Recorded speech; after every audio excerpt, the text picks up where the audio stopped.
Would you like to see all the executive orders that have been put into place to take over our nation, to have complete control over us, to take away our rights, round us up, and put us where they want us?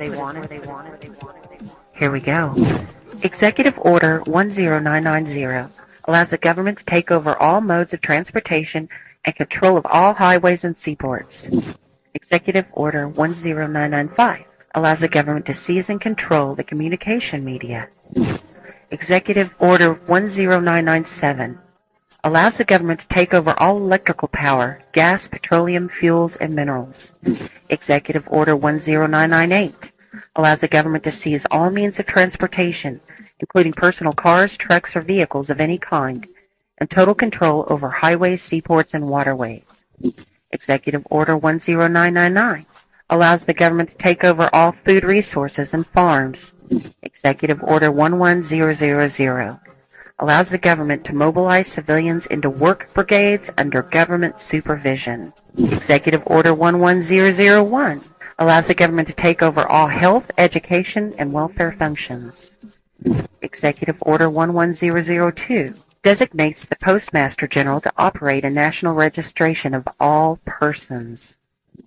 Executive Order 11003 allows the government to take over all airports and aircraft, including commercial aircraft. Executive Order 11004 allows the Housing and Finance Authority to relocate communities, build new housing with public funds, designate areas to be abandoned, and establish new locations for populations.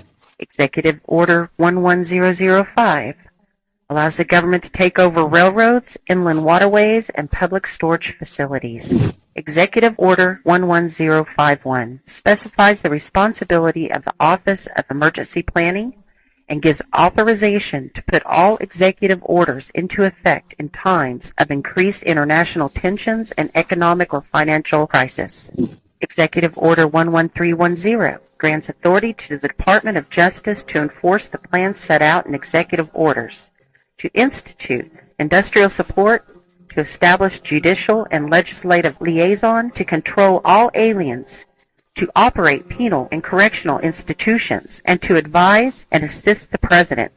Executive Order 11049 assigns emergency preparedness function to federal departments and agencies, consolidating 21 operative executive orders issued over a 15-year period. Executive Order 11921 allows the Federal Emergency Preparedness Agency to develop plans to establish control over the mechanisms of production and distribution of energy sources, wages, salaries, credit, and the flow of money in U.S. financial institution in any undefined national emergency.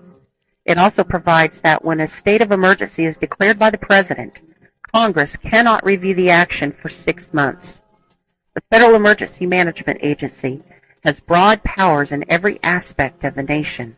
General Frank Salzito, chief of FEMA's Civil Security Division, stated in a 1983 conference that he saw FEMA's role as a new frontier in the protection of individual and governmental leaders from assassination and of civil and military installations, from sabotage and or attack, as well as prevention of dissident groups from gaining access to U.S. opinion or a global audience in times of crisis. FEMA's powers were consolidated by President Carter to incorporate the National Security Act 1947 that allows for strategic relocation of industries, services, government, and other essential economic activities, and to rationalize the requirements for manpower, resources, and production facilities. The 1950 Defense Production Act gives the President sweeping powers over all aspects of the economy. The Act of August 29, 1916, authorizes the security of the Army in time of war to take possession of any transportation system from transporting troops, material, or any other purpose related to the emergency. The International Emergency Economic Powers Act enables the President to seize the property of a foreign country or national. These powers were transferred to FEMA in a sweeping consolidation in 1979.